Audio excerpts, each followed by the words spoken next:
दुलाराय बर' फरायसा आफादनि जोंनि लास्ट डेलिगेट सिटिं बिनि सिगाङाव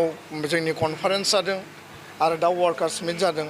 दासिम जोंनियाव कुनु पलिटिकेल एजेन्डा गैया आरो पलिटिक्सआव जोङो माने थांनाय समफ्राव जों रल लादोंमोन एकर्ड इमप्लिमेन्टेसन जातिनि सार्थ आरो गुबुन गुबुन माखासे एजेन्डा माने बेयाव ब्लाइन्डलि बबेबा हान्जा बबेबा दोलोखौ जोङो मालाबाबो सापर्ट होआखै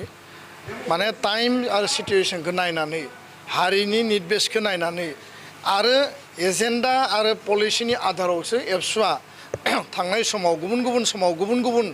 दोलो गुबुन गुबुन सरकारखौ जों मदद होदों आरो बेजों बार्गेनिंबो जादों हारिया लाबबो जादों आरो बेजों एकर्ड आरो सलुसनखौबो जों मोननो हादों दा बेखायनो दिनैनि समाव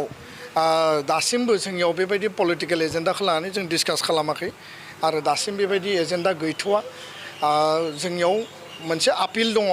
जे थांनाय समनिफ्रायनो जों बे आपिलखौ होदों जोंनि आपिला जेब्लाबो थागोन खारन जों इउनाइटेड बर' हारिनि खोथाखौ सानो बर' हारिनि इउनिटिया जोंनि फार्स्ट दा बेखायनो जायफोर माने आन्सलिक राजखान्थि दोलोफोर दङ आरो बे दोलोनि जायफोर मुरब्बी जायफोर दैदेनगिरिफोर दङ बे दैदेनगिरि गेदेमा बिथांमोननिसिम जोंहा दाबो आपिल दङ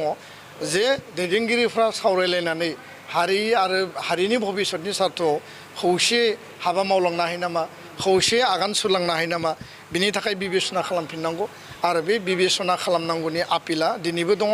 आरो बेखौ जोङो दिनैनि बे मिडियानि गेजेरजों आं फिन बयखौबो खावलायहरफिनबाय गोजोन्थों